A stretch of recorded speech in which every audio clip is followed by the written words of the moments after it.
नमस्कार दोस्तों, कौटिल्य पाठशाला में आप सभी का पुनः स्वागत है। आज मैं आप सबों के बीच रेशियो एंड प्रोपोर्शन अनुपात एवं समानुपात का 5th क्लास लेकर के उपस्थित हूँ दोस्तों। जी हाँ दोस्तों, आज 5वां क्लास है रेशियो एंड प्रोपोर्शन का।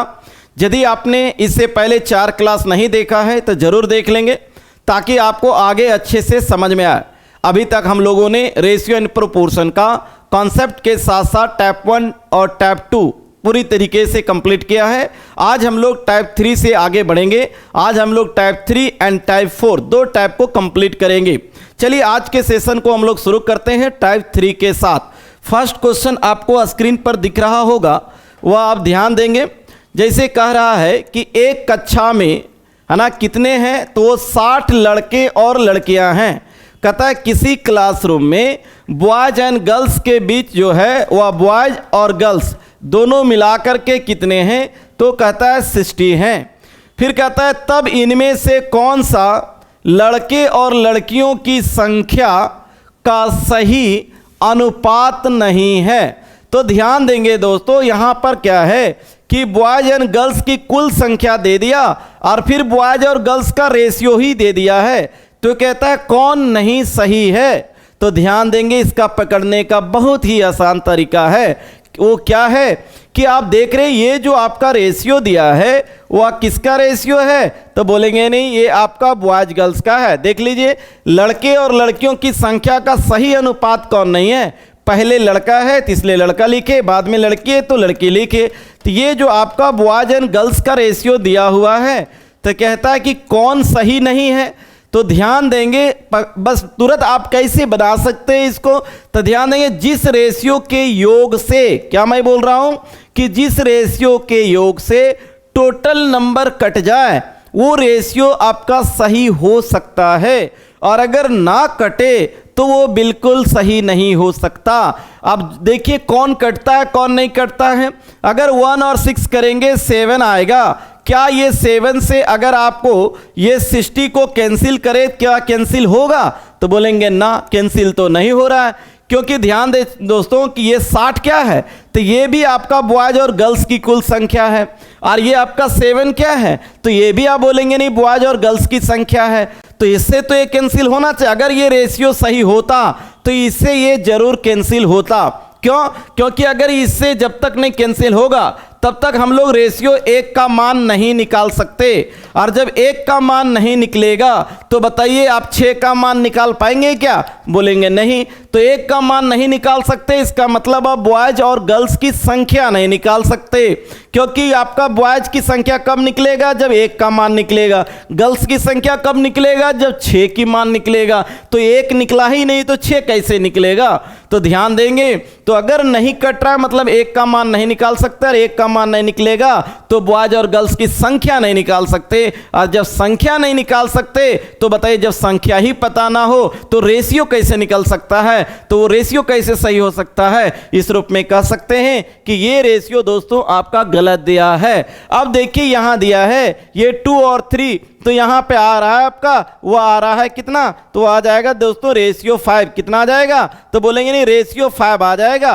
क्या ये 5 से आपका जो है वो आपका 60 कट जाएगा, बोलेंगे हाँ कट जाएगा, इसलिए ये तो आपका सही हो सकता है।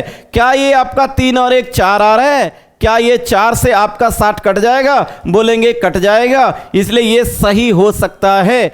क्या ये 3 और 7 10 आ रहा है, क्या ये 10 से कट जाएगा 60, बोलेंगे हाँ कट सकता है। तो बताइए अगर ये कट सकता है तो ये भी हो सकता है। मतलब ऐसा नहीं कि होगा ही, लेकिन अगर कट जाए ऑप्शन के योग से टोटल नंबर तो संभावना है कि वह रेशियो सही हो सकता है। लेकिन अगर ऑप्शन के योग से टोटल नंबर ना कटे तो वो फाइनली है कि वो रेशियो सही हो ही नहीं सकता। बस ये ध्यान रखेंगे दोस्तों। चलिए हम लोग इसके बाद समझ गए होंगे इस चीज को। चलिए हम लोग नेक्स्ट क्वेश्चन की ओर बढ़ते हैं। नेक्स्ट क्वेश्चन है, कहता है कि एक बक्सा में कितने दर्जन शीशे हैं, तो कहता है कि 9 दर्जन शीशे थे। कितने दर्जन, तो ध्यान रखेंगे दोस्तों 9 दर्जन शीशे थे। बक्सा के गिर जाने के कारण कुछ शीशे जो है वह टूट गए। तो कहता है निम्नलिखित में से कौन सा अनुपात जो है वह टूटे हुए तथा बिना टूटे हुए शीशे का अनुपात नहीं हो सकता। क्या बोला? नहीं हो सकता। ध्यान रखेंगे दोस्तों, ये टॉप हमेशा एसएससी पूछा है और ध्यान रखें आपको भी पूछे जाने की पूरी संभावना है आसान। ध्यान रखेंगे बिल्कुल आसान है अगर आप समझ जाते हो तो। देखिए अब थोड़ा सा यहां क्या किया, बोला एक बक्से में 9 दर्जन शीशे थे, तो बताइए 9 दर्जन की बात कर रहा है, तो आप बताइए 1 दर्जन में, तो 1 दर्जन बराबर कितने होते हैं? तो नहीं बोलेंगे 1 दर्जन बराबर कितना होता है? 12। तो बताइए 9 दर्जन बराबर कितना हो जाएगा? तो 9 दर्जन बराबर हो जाएगा, तो आपका 9 × 12 करेंगे तो आ जाएगा आपका 108। यानी उस बक्से में टोटल कितने शीशे थे? तो ये हो जाएगा आपका कुल संख्या। क्या हो जाएगा? तो ध्यान रखिए दोस्तों, ये कुल संख्या हो जाएगा। तो कुल संख्या शीशों की कितनी है? तो 108 है। इससे पहले वाले में कुल संख्या दिया हुआ था बॉयज एंड गर्ल्स का, यहां पर शीशों की कुल संख्या नहीं दिया, तो अब तो निकाल लिया ना शीशों की कुल संख्या। उस बक्से में 108 पीस था। अब क्या हुआ, किसी कारण ये बक्सा गिर गया, तो कहता है कुछ शीशा टूट गया और कुछ बिना टूटा रह गया। तो वही कहता है टूटे हुए और बिना टूटे हुए का अनुपात कौन? नहीं हो सकता। फिर जिस रेशियो के योग से 108 कटेगा वो हो सकता है, और जिस रेशियो के योग से 108 नहीं कटेगा वह नहीं हो सकता। तो ध्यान देंगे दोस्तों, अब यहां 7 और 2 करेंगे तो ये आपका 9 आ रहा है। क्या ये 9 से वो आपका 108 कट रहा है? तो बोलेंगे हाँ ये तो कट रहा है, ये हो सकता है। क्या यहाँ पे 3 और 1 4 आया? क्या ये 4 से 108 कटेगा? तो बोलेंगे हाँ ये भी कट रहा है, क्योंकि 4 दूना 8 हो जाएगा, फिर आपका 2 28, 4 7 28 होगा।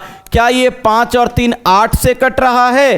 तो बोलेंगे ना 8 से तो नहीं कट रहा है, 8 × 8 2 28, फिर 8 से नहीं कटेगा, इसलिए आपका सी नहीं हो सकता। लेकिन 7 और 5 12 से तो वो कट रहा है, ये हो सकता है ना? क्या आंसर हो जाएगा? आंसर यहां पर सी हो जाएगा। कितना आसान है दोस्तों, बस रेशियो के योग से कट जाए तो वो रेशियो सही होगा, नहीं कटेगा तो गलत हो जाएगा। बस यही तो करना है ना? चलिए हम लोग नेक्स्ट क्वेश्चन की ओर बढ़ते हैं। नेक्स्ट क्वेश्चन है, कहता है यदि एक कक्षा में यानी किसी क्लास में लड़के और लड़कियों की संख्या का अनुपात जो है वह आपका 7:5 है, तो निम्न में से कौन सी संख्या जो है वह कक्षा के छात्रों की कुल संख्या के बराबर नहीं हो सकती, है ना? कुल संख्या पूछा है कि कुल संख्या के बराबर कौन सी नहीं हो सकती, ये पूछा है। तो देखिए यहाँ पे जो दिया है कि बॉयज और गर्ल्स का रेशियो कितना है, तो दिया है आपका 7:5 है। तो कहता है देखिए अब कुल संख्या तो 4 ऑप्शन में है, करेक्ट कौन नहीं हो सकता? फिर वही कॉन्सेप्ट अप्लाई करेंगे दोस्तों, क्योंकि ये 7 और 5 जो है वह कुल आपका 12 आ रहा है, तो 12 से जो कट जाए, बताइए 12 से क्या आपका 36 कट रहा है? तो बोलेंगे हाँ कट रहा है, इसलिए ये तो कुल संख्या आपका छात्र एवं छात्राओं का हो सकता है। लेकिन क्या ये 50 कट रहा है 12 से? बोलेंगे नहीं कट रहा है, इसलिए ये नहीं हो सकता। क्या ये 60 कट रहा है? हाँ 60 कट रहा है 12 से, हो सकता है। 120 भी कट रहा हो सकता है, इसलिए आंसर जो हो जाएगा वह आपका 50 हो जाएगा दोस्तों, क्योंकि 50 आपका 12 से नहीं कट रहा है। क्या कॉन्सेप्ट यहां से समझ पाए आप लोग कि अगर यहां पे रेशियो दिया रहे और यहाँ संख्या दिया रहे, तो यहाँ रेशियो के योग को संख्या से भाग देंगे, संख्या इससे योग को संख्या को भाग देंगे, किससे? योग से। तो अगर वो जो संख्या कट जाएगा वो सही होगा, जो संख्या नहीं कटेगा वह आपका सही नहीं हो सकता। तो 7 और 5 12 से 50 नहीं कट रहा था। बताइए इस सब क्वेश्चन को बनाने के लिए 5 सेकंड में आप बना सकते हैं दोस्तों, खाली यही तो देखना है 12 से कौन नहीं कट रहा है, 50 नहीं कट रहा है। आंसर अगर ये संख्या यहां दे दे, ये रेशियो नीचे दे दे, काम फिर वही कि रेशियो को जोड़कर अगर वो संख्या कटेगा सही, नहीं कटेगा गलत, यही तो हो जाएगा। चलिए ये था आपका टाइप 3 दोस्तों, हम उम्मीद है यहां आप समझ गए होंगे, और अगर एग्जाम में आता है तो आप आसानी से बना भी लेंगे। चलिए अब हम लोग देखते हैं टाइप 4 की बात करते हैं, है ना? आपके बीच जो स्क्रीन पे दिख रहा है टाइप 4, ये बहुत ही महत्वपूर्ण टाइप है, यहां से एग्जामिनेशन में क्वेश्चन आते ही आते हैं। चलिए हम लोग समझने का प्रयास करते हैं। क्या दिया है? कहता है किसी व्यक्ति की आय तथा व्यय, है ना, आय तो आप समझ रहे हैं, और व्यय, व्यय मतलब आप खर्च होता है, क्या होता है, खर्च का अनुपात कितना है, तो 11:10 का है। तो बताएं यदि वर्ष में, एक साल की बात कर रहा है, वर्ष में 9,000 रुपये की बचत करता है, तो बताएं उसकी मासिक क्या है, मंथली इनकम पूछा है दोस्तों। क्या बोला, किसी व्यक्ति की आय तथा व्यय, देखिए यहां ध्यान देंगे, आय और खर्च के बीच का जो है, चूंकि व्यय मतलब खर्च, रेशियो दिया है 11:10 है। कहता है कि यदि वर्ष में वह 9,000 की बचत, वह माने कौन, जो व्यक्ति है वह 9,000 की बचत करता है, तो उसकी मंथली इनकम क्या है। आप जरा ध्यान दें दोस्तों, यदि अगर आपकी आय मान ले जो भी है, अगर उसमें आप खर्च को घटा देते हैं तो आपका बचत निकल जाता है ना। अब मान ले 20,000 रुपये कमाते हैं, आप 10,000 खर्च कर देते हैं, तो बचत आपका 10,000 हो जाएगा। यानी आप आय में खर्च को घटाएंगे तब तो आपका बचत निकल जाएगा। और यदि अगर यहाँ पे अगर आय में अगर ये बचत को इधर ले आए तो ये आपका खर्च उधर माइनस प्लस में चला जाएगा। यानी ये भी बोल सकते हैं कि अगर हमने आय में अगर बचत को घटा दिया तो क्या निकल जाएगा, तो बोलेंगे नहीं, खर्च निकल जाएगा। तो ध्यान देंगे दोस्तों, यहाँ पे बताइए आय और खर्च का रेशियो तो दे दिया, लेकिन आपका नंबर में बचत दिया है, क्या दिया है, बचत। तो बताइए व्यक्ति तो वही है, तो हम लोग कैसे सॉल्व करेंगे, तो क्या करेंगे कि 11 वो कमाता था, 10 वो खर्च कर देता है, तो उसका बचत कितना होगा, तो आप बोलेंगे नहीं, बचत तो इसका जो है वह रेशियो 1 का होगा। कितने का होगा, 1 का होगा। और बचा कितना रहा है, तो आप बोलेंगे 9,000 रुपये, ये रुपया में जो बचत कर रहा है वह 9,000 रुपये है। तो रुपया में 9,000 और रेशियो में 1, क्या हम लोग यहाँ से बराबर कर सकते हैं, तो बोलेंगे बिल्कुल कर सकते हैं। तो यहाँ से आपका रेशियो 1 का मान तो 9,000 रुपये निकल गया दोस्तों। आप जरा ध्यान दें, ये बचत कब का था, ये आपका वार्षिक था, वर्ष का था, तो ये वर्ष में ही निकला, यानी 1 का मान 9,000 रुपये। क्वेश्चन पूछ रहा था कि इस व्यक्ति की मासिक क्या है, मंथली इनकम क्या है। तो देखिए इनकम का रेशियो तो 11 है, तो बताइए 1 का मान 9,000, तो 11 का मान कितना हो जाएगा, तो 9,000 से गुना करेंगे तो बोलेंगे सर 99,000 हो जाएगा। तो क्या ये 99,000 ये जो निकला दोस्तों वो 1 साल का निकला। कितने साल का, तो ध्यान रखेंगे 1 साल का ये निकल गया। लेकिन पूछ क्या रहा है, आपका मंथली पूछ रहा है, तो ये जो है वह आपका 1 साल का है, 1 साल का बचत है, क्या है ये, अरे सॉरी आय है। तो 1 साल का आय है और हमको निकालना है 1 महीने का, यानी 12 महीने का है, इसलिए 1 महीने का पूछा है। तो हम लोग क्या करेंगे, तो ये बोलेंगे नहीं 12 से भाग दे देंगे। क्या करेंगे, 12 से भाग देंगे तो 1 महीने का निकल जाएगा। चलिए हम लोग 12 से भाग देते हैं तो कितना बार में जाएगा, तब आपका ये देखिए 12 × 96 हो जाएगा, है ना, 12 × 96, 3 बचेगा, 30 हो जाएगा। तो 12 दूना 24 हो जाएगा, 6 बचेगा, इसके साथ 60 होगा, तो 12 × 25 60 होगा और 1 0 रहेगा।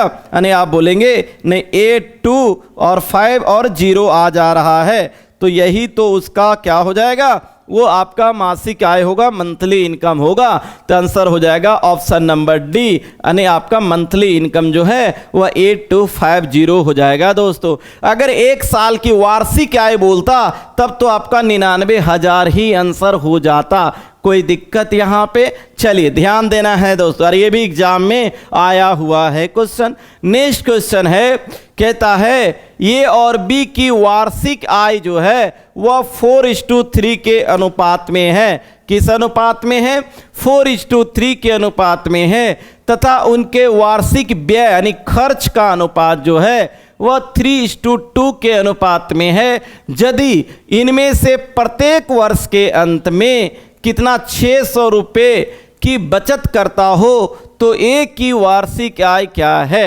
जरा ध्यान दे, क्वेश्चन क्या बोला, तो ए और बी का वार्षिक आय का अनुपात है, वह आय का अनुपात कितना दे दिया है दोस्तों, तो दिया है आपका 4:3 है। फिर ये उनके वार्षिक व्यय यानी खर्च का जो रेशियो है वो कितना दिया, कहेंगे नहीं 3:2 है। कितना है? 3:2 है। फिर कहता है यदि इनमें से प्रत्येक को मतलब इन दोनों, प्रत्येक आपका यहाँ को हो सकता है कि प्रत्येक को वर्ष के अंत में 600 रुपये बचत करता है। तो प्रत्येक को वर्ष के अंत में 600 रुपये बचत करता है को नहीं भी लिखेंगे तो कोई दिक्कत यहाँ पे नहीं होगा, है ना। ध्यान देंगे दोस्तों। तो आप देखिए प्रत्येक कितना रुपए बचत करता है? 600 रुपये। यानी ये भी बचत करता है वर्ष के अंत में 600, ये भी करता है 600। यानी यहाँ पे ध्यान रखेंगे सेविंग ऑफ ए भी कितना है? 600 रुपये है। सेविंग ऑफ बी भी 600 रुपये है दोस्तों। आप जरा बताएं ए की आय कितना है? तो बोलेंगे नहीं अनुपात में तो 4 है। खर्च कितना है? बोलेंगे 3 है। तो आखिर बचत कितना है? तो आप बोलेंगे नहीं बचत का रेशियो 1:1 आ जाएगा, क्योंकि 4 में 3 घटाएंगे 1 आएगा, 3 में 2 घटाएंगे 1 निकल जाएगा। अब बताइए दोस्तों यहाँ पे जो ए का बचत है वह कितने रुपए का है? तो बोलेंगे नहीं बचत जो क्वेश्चन में दिया है दोनों में से किसी का, तो दोनों का तो 600 रुपया ही बचत है। तब जरा ध्यान दें, क्या हम लोग इक्वल कर सकते हैं? ये बचत जो है हमने मान लिया ए का बचत जो है 600 रुपये है, तो ए का बचत का अनुपात कितना है? तो बोलेंगे 1 है। तो यही तो 1 बराबर 600 हो जाएगा। बी भी लेके चल सकते हैं। अगर बी का भी बचत तो 600 रुपया है, अगर बी का बचत 600, बी का बचत भी तो 1 ही है, तो 1 बराबर तो आपका 600 ही आएगा। तो बताइए निकालना क्या था? ए की वार्षिक आय क्या है? तो बताइए दोस्तों ए की वार्षिक आय क्या है? तो ए की वार्षिक आय का देखिए अनुपात कितना है? बोलेंगे नहीं आपका 4 है। तो 1 का मान 600 है, तो 4 का मान कितना होगा? तो आप बोलेंगे 600 से 4 को गुना करेंगे तो ये आपका 2400 आंसर आ जाएगा। कितना आएगा? 2400। ये आपका आय का था, तो ये का जो आंसर है वह आपका क्या हो जाएगा? तो बोलेंगे नहीं 2400 आंसर हो जाएगा। कोई दिक्कत दोस्तों? एकदम यहाँ ध्यान देंगे, आय का अनुपात देगा और खर्च का अनुपात देगा। एक चीज़ और यहाँ एकदम समझने वाली बात है कि अगर यहाँ रेशियो तो बराबर आ जा रहा है, 1 आया तो 1 बराबर 600 किए, अगर यहाँ 2 आता तो 2 बराबर 600 तो 1 बराबर 300 निकल आता, अगर यहाँ 3 आता तो 3 बराबर 600 तो 1 का मान आपका 200 आ जाता। जो दे यहाँ इक्वल आएगा उसको लेफ्ट साइड रखेंगे और इधर जो बचत में दिया राइट साइड रखेंगे और कैंसिल करके हम लोग 1 का मान निकालेंगे और जिसकी आय पूछे उसके रेशियो से गुना कर देंगे। अगर बी की आय बोलता तो 3 से गुना करते दोस्तों। लेकिन यहां तक तो अब आप समझ गए होंगे। अब हम लोग आगे बढ़ते हैं कि अगर ये रेशियो बराबर नहीं आया तो तब हम लोग, ये क्वेश्चन भी आया है कि कभी कभी रेशियो बराबर नहीं आया है, तो जरा ध्यान देंगे दोस्तों। यहाँ पे नेक्स्ट अगर टाइप की मैं बात कर रहा हूँ कि अगर यहाँ जो आपका टाइप चेंज हो सकता है आपका, इसी में से अगर सेकेंड क्या पूछ सकता है आपसे कि जैसे बोल दिया कि नहीं ए और बी का जो आय का अनुपात है, जरा ध्यान देंगे वह आपका 3:5 है। और अगर खर्च का अनुपात बोल दे यहाँ पे कि नहीं आपका जो है वह 1:2 है, मान ले ये दे दिया कि एक ए और बी का आय का अनुपात 3:5 का है और खर्च का अनुपात 1:2 का है, और कहता है यदि दोनों प्रत्येक जो है वह 500 रुपये की बचत करता है। कितना बचत करता है? 500। तो बताइए ए की वार्षिक आय क्या है? ये क्वेश्चन निकालने बोला। तो जरा ध्यान देंगे दोस्तों, यहाँ 3 में 1 घटाएंगे 2 आ जाएगा, लेकिन 5 में 2 घटाएंगे तो आपका 3 आ जाएगा। तो बताइए आप 2 बराबर 500 कि 3 बराबर 500? दिक्कत तो है ना। तो सबसे पहले ध्यान देंगे, अगर यहाँ पे ये जो बचत आप लिख रहे हैं ये बचत का रेशियो इक्वल आनी चाहिए। अगर इक्वल नहीं आएगा तब किस तरीके से बनाएंगे वो जरा ध्यान देंगे। क्या करना है दोस्तों, यहाँ पर थोड़ा समझेंगे आप, जरा ध्यान देंगे। जब रेशियो इक्वल नहीं आए तो क्या करना है, इसका अंतर कर लेना है। तो 5 में 3 घटाएंगे 2 आएगा, जो भी अंतर आएगा ऊपर वाले का अंतर से नीचे वाले रेशियो में गुना करना है, और इसके अंतर से 1 आएगा तो इसमें गुना कर देना है, तो हमेशा बराबर आ जाएगा। अब बताइए 1 को 3 और 5 से करेंगे तो वही आएगा, लेकिन अगर 2 को 1 और 2 से करेंगे 2 1 कम 2 हो जाएगा और 2 दूना आपका 4 हो जाएगा। कोई दिक्कत दोस्तों? तो यहाँ पे जरा ध्यान दें, अब जो आपका बचत का रेशियो ये हो गया है ना, कितना हो गया 2-4 का, यानी अब ये नहीं रहा, जैसे मल्टीप्लाई कर दिए आप तो आपका जो न्यू रेशियो है वो आपका देखिए आय का तो यही रह गया, लेकिन ये जो आपका निकल गया ये आपका दोस्तों नया जो है वह ये खर्च का तो ही निकला है, ये खर्च का अनुपात ये निकला। आप बचत निकाल सकते हैं, क्या निकाल सकते हैं बचत। आप देखिए इक्वल आ जा रहा होगा, यहाँ 3 आय था 2 खर्च कर रहा है, तो आप बताइए कितना बचत कर रहा है, तो बोलेंगे नहीं 1 बचत कर रहा है। अगर ए बी की आय 5 था, आपका 4 खर्च कर दे रहा है, कितना बचत कर रहा है, तो बोले नहीं 1 बचत कर रहा है। क्या आप समझ पाए दोस्तों। तो जैसे 1 बचत किया तो यहाँ बचत बराबर था 500, तो ये बराबर 500, तो 1 का मान तो डायरेक्ट निकल गया। अगर यहाँ 2-2 आता तो 2 बराबर 500 लिखते, 1 का मान 250 हो जाता, और अब 1 का मान तो यहाँ डायरेक्ट 500 है। अगर बोलता कि नहीं बताइए कि बी की आय कितनी है, तुरंत देखते बी की आय का अनुपात तो 5 था, तो 1 का मान 500, तो यहाँ से 500 से गुना कर देते तो आपका 2500 आ जाता, और ये 2500 आपका क्या निकलता, तो ये आपका बी की आय निकल आता। क्या निकल आता, बी की आय आंसर हो जाता दोस्तों। अगर बी पूछता और यदि ए पूछता तो 1 का मान 500, 3 का मान 1500 हो जाता। क्या इसका क्वेश्चन समझ पा रहे हैं। इसका क्वेश्चन फाइनली क्या बनता कि यदि ए और बी की आय का अनुपात 3:5 है, और यदि खर्च का अनुपात 1:2 है, और यदि वर्ष के अंत में प्रत्येक को 500 रुपये की बचत होता है, तो बताइए बी की आय कितनी है। यही तो क्वेश्चन है। तो हमने बोला जब रेशियो इक्वल नहीं आए तो इसके अंतर से ऊपर में गुना, इसके अंतर से नीचे में गुना, और जब भी गुना होगा तो दोनों में होगा। तो यहाँ पर 1 से करते तो 3-5 ही आ जाता, 2 से करेंगे 2 1 कम 2, 2 दूना 4 आ गया। अब ये रेशियो नहीं रहा क्योंकि इसी से आप ये रेशियो निकाल लिए, खर्च का रेशियो अब ये हो गया। तो 3 इनकम था, 2 खर्च कर दिया, 1 बचा, 5 इनकम था, 4 खर्च कर दिया, 1 बचा। बचत है अनुपात में 1, रुपया में दिया है 500 है ना, तो 1 बराबर 500, बी की आय बोला 5, तो 1 बराबर 500, 5 का मान 2500 हो जाएगा। यहां ध्यान रखेंगे दोस्तों, एकदम क्वेश्चन ये भी आता है। चलिए ये क्वेश्चन यहां नहीं था इसलिए मैंने ये समझा दिया। चलिए अब हम लोग आगे बढ़ते हैं। नेक्स्ट क्वेश्चन है, कहता है ये और बी की आय का अनुपात 7:9 है। कितना है 7:9, और उनके खर्च का अनुपात है वह 13:15 है। यदि ये और बी क्रमशः है ना, ये सब तालब सा होगा, क्रमशः कहता है 9,000 रुपये और 15,000 रुपये की बचत करते हैं, तब ए की आय क्या होगी। यहाँ क्या अंतर है दोस्तों, इससे पहले वाले क्वेश्चन में अंतर ये है कि यहाँ भी आपका ए और बी का आय का अनुपात दिया हुआ है, वह आपका 7:9 है। ये किस चीज़ का अनुपात है, तो बोलेंगे नहीं आय का है। खर्च का अनुपात कितना दे दिया है, तो देखिए 13 और 15 का दे दिया है। ये किस चीज़ का अनुपात है, ये आपका खर्च का है। और बचत दोनों का अलग अलग दिया है। क्या दिया, बचत दोनों का अलग अलग दिया है, यानी 9,000 और आपका 15,000 दिया है दोस्तों, है ना। तो देखिए इसको बनाएंगे कैसे। अगर बाय प्रोसेस एक्स मान के बनाते हैं काफ़ी लंबा चला जाएगा, आप एग्जामिनेशन में बना ही नहीं पाए, उतना टाइम कहाँ है हम लोग पास, है ना। ध्यान दें, चलिए देखते हैं इसको हम लोग किस तरीके से ट्रिकी बनाएंगे। ध्यान रखिएगा दोस्तों, सारा क्वेश्चन को मैं देख रहे हैं आप, जो भी मैं टैप 1 से चल रहा हूं, अभी तक मैंने आपको एक क्वेश्चन को एक्स मान के बनाया है ना, एक ही क्वेश्चन को। बाकी हर क्वेश्चन को मैं शॉर्ट तरीके से कॉन्सेप्ट के साथ बता रहा हूं आपको, जरा ध्यान देंगे। अब देखिए अगर इस तरह का क्वेश्चन दे दे तो देखिए ये आय में खर्च घटाते तो आपका बचत निकलता है, लेकिन यहां पर दोनों का बचत जो है वह अलग अलग दे दिया। तो कैसे बनाएंगे जरा ध्यान दीजिएगा। जब भी इस तरह का क्वेश्चन हो कि ए और बी का आय का रेशियो दे दे, खर्च का रेशियो दे दे, और बचत अगर अलग अलग दे दे, तब किसी का अगर आय बोले तब किस तरह से बनाएंगे जरा गौर करेंगे।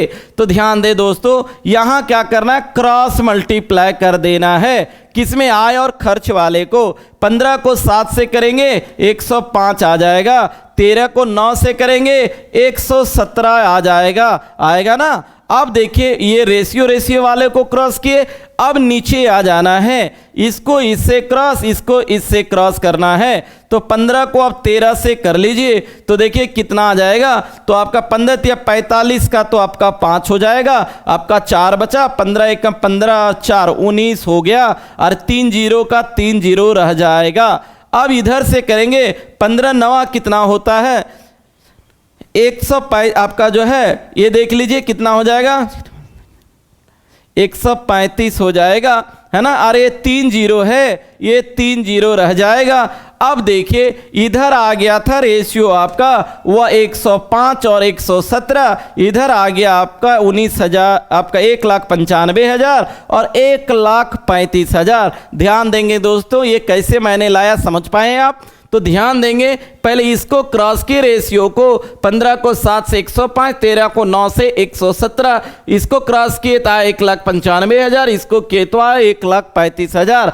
अब क्या करेंगे, इन दोनों का अंतर करेंगे, यानी आप डिफरेंस करेंगे, और इन दोनों का आप डिफरेंस करेंगे यानी और अंतर बराबर अंतर कर देंगे। तो 117 में 105 घटाएंगे तो कितना आ जाएगा, तो आप बोलेंगे 12 आ जाएगा। और देखिए 1,35,000 में 1,95,000 में बड़ा में छोटा घटाना है, यहाँ भी बड़ा में छोटा घटाना है, बस ये ध्यान रहे।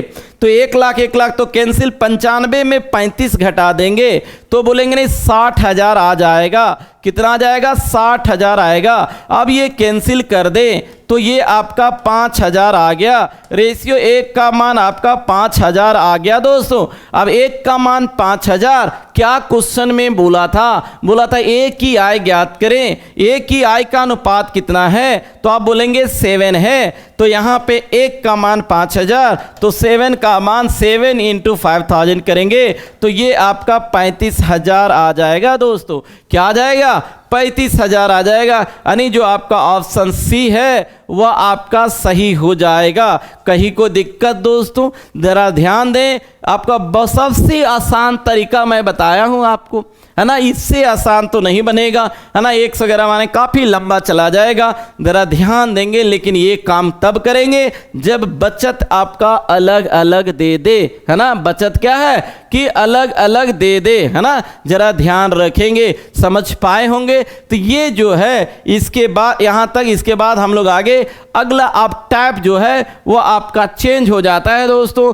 आज हम लोग जो है वह यहीं तक रखेंगे, है ना। आज के सेशन को यहीं तक रखते हैं। यदि आपको क्लास अच्छा लग रहा हो तो जरूर आप लाइक कर दे, सब्सक्राइब कर दे और अपने दोस्तों के भी शेयर जरूर करेंगे वीडियो को दोस्तों। जरा ध्यान देंगे, आप लोगों ने अभी तक जो कमेंट किया है वो तो आपका अच्छा आया है। और मैं बताता हूं हमेशा कि अगर कहीं आपको दिक्कत हो कहीं समझने में किसी तरीके का, तो जरूर आप कमेंट करके हमें बताएंगे कि क्या आपको क्लास अच्छा लग रहा है या नहीं लग रहा है। और ये जैसा कि हम लोगों ने आपसे वादा किया था कि आपका छठ पूजा के बाद आप लोगों के बीच लगातार वीडियो लेकर के आएंगे, और उसी सीरीज को हम लोग आगे बढ़ा रहे हैं दोस्तों। 2 दिन जो है किसी कारणवश जो है वह लाइट नहीं रहने के कारण वीडियो नहीं रिकॉर्ड हो पाया था, लेकिन अब कोशिश है कि आप लोगों के बीच रेगुलर आओ। और बहुत जल्द आप लोगों का, आप देख पा रहे होंगे कि मैथ्स एंड रीजनिंग तो शुरू हो चुका है, अब हिंदी और जीके जीएस की बारी है।